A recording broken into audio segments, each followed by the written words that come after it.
আসসালামু আলাইকুম প্রিয় দর্শক আজকের পর্বে তৈরি করে দেখাবো বাচ্চাদের জন্য বর্তমান সময়ে খুবই জনপ্রিয় একটি ডেজার্ট বা স্ন্যাক্স রেসিপি, আর সেটা হচ্ছে ওয়াফেল, যেটা বাচ্চা থেকে বড়রা সবাই খেতে খুব পছন্দ করে। ইনস্ট্যান্ট এবং ফ্রেশ এই ওয়াফেল তৈরি করে বাচ্চাদেরকে হালকা নাস্তায় বিকেলে কিংবা স্কুলের টিফিন হিসেবেও দিয়ে দিতে পারেন। খুবই হেলদি একটি স্ন্যাক্স, বাচ্চারাও খেতে পছন্দ করবে, সে সাথে এটা বানাতেও কিন্তু সময় খুবই কম লাগে। তো চলে যাচ্ছি আমরা মূল রেসিপিতে। প্রথমেই এখানে নিয়ে নিচ্ছি একটি মুরগির ডিম, সেই সাথে দিয়ে দিচ্ছি বাচ্চার টেস্ট বুঝে পরিমাণ অনুযায়ী চিনির পরিমাণটা আপনারা আপনাদের টেস্ট বুঝে বাড়িয়ে কমিয়ে ব্যবহার করবেন।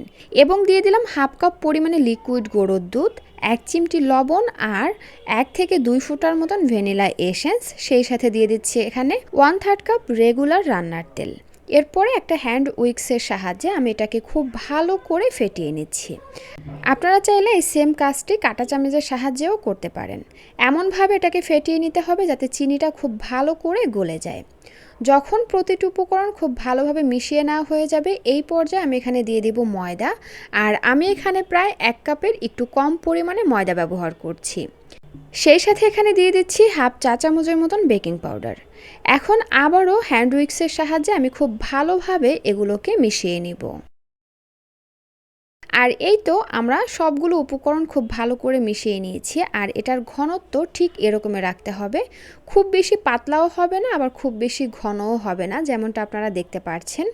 তো যাই হোক, এই তো আমাদের ব্যাটার কিন্তু একদম রেডি। এবার চলে যাচ্ছি আমরা এটা ভাজার জন্য। এখানে আমি ছোট কিউট একটা ওয়াফেল মেকার নিয়েছি, এটা আমি দারাজ থেকে নিয়েছি, আর এটার দাম নিয়েছিল 1000 টাকা। অনেকেই কমেন্ট করবেন, তাই আমি আগেই আপনাদেরকে দামটা বলে দিলাম। তো যাই হোক, এরপরে হচ্ছে আমি এর মধ্যে প্রথমে একটু তেল ভালো করে ব্রাশ করে নিচ্ছি। আমি একটা টিস্যুর সাহায্যে তেলটাকে মেখে নিচ্ছি, আপনারা চাইলে ব্রাশের সাহায্যেও এটাকে ব্রাশ করে নিতে পারেন।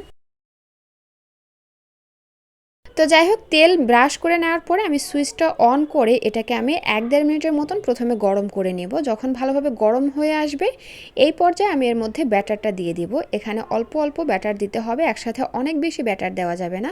এই যে দেখুন, এটা আসলে দেখে বুঝে নিতে হবে, এটা আসলে বলে বোঝানোর মতো কিছু নাই। তো যাই হোক, এই তো বন্ধ করে দিলাম, তারপরে এই সুইচটা অন করে দিলাম। তো যাই হোক, এবার আমরা কিভাবে বুঝবো যে আমাদের এখানে ওয়াফেলটা হয়েছে কিনা। তো যখন আপনারা এই সুইচটা অন করবেন, তখন কিন্তু এরকম একটা হলুদ বাতি জ্বলবে, এবং ওয়াফেলটা যখন হয়ে যাবে তখন কিন্তু বাতিটা নিভে যাবে এমনি থেকেই। তো যখন এটা নিভে যাবে তখনই বুঝতে পারবেন যে আমাদের এখানে ওয়াফেলটা রেডি হয়ে গেছে। তো যাই হোক, এরপরে হচ্ছে আমরা এটাকে একটু উল্টে দিব। উল্টে দেওয়ার পরে আবারও আমরা এই মেকারটা বন্ধ করে এভাবে আরও 1-2 মিনিটের মতন রেখে দিব, কারণ মেকারটা এই পর্যায়ে অনেকটা হিট রয়েছে, আর এভাবে যদি থাকে তাহলে এই ওয়াফেলের উপর একটু কালার আসবে, সেই সাথে হালকা একটু ক্রিস্পিও হবে। খুব বেশি ক্রিস্পি কিন্তু এই ওয়াফেল মেকারে হয় না, সেটা আমি বলে রাখছি। বাহিরের দোকানের মতো ওয়াফেল হবে না এখানে, কিন্তু তারপরও বাচ্চাদের জন্য একটা স্বাস্থ্যকর হেলদি স্ন্যাক্স হবে, এটা বলতে পারি। তো যাই হোক, এই যে দেখুন, আমার কিন্তু এখানে ওয়াফেল রেডি হয়ে গেছে একটা। সেম একইভাবে আমি বাকিগুলোও তৈরি করে নিচ্ছি।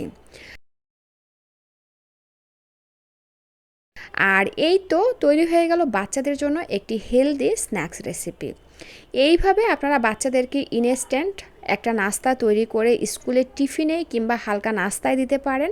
বাচ্চারা যদিও প্রতিদিন একই ধরনের খাবার খেতে চায় না, তারপরও বাচ্চাদেরকে বিভিন্ন সময় বিভিন্ন খাবার তৈরি করে দিলে বাচ্চারা খাবারের মধ্যে একটা নতুনত্ব পায় এবং ভিন্নতা পায়, যাতে বাচ্চাদের খাবারের প্রতি আগ্রহ বাড়ে। তো যাই হোক দর্শক, বাচ্চাকে খাওয়ানোর আগে বাচ্চার আরেকটু আগ্রহ বাড়ানোর জন্য আমি এখানে কিছুটা পরিমাণে মধু এভাবে দিয়ে দিচ্ছি। আপনারা চাইলে কিন্তু চকলেট সিরাপও এর মধ্যে ব্যবহার করতে পারেন। আর এই তো তৈরি হয়ে গেল বাচ্চাদের জন্য একটি হেলদি স্ন্যাক্স রেসিপি। এতক্ষণ সাথে থাকার জন্য অসংখ্য ধন্যবাদ জানিয়ে আজকের ভিডিওটি এখানেই শেষ করছি। আল্লাহ হাফেজ।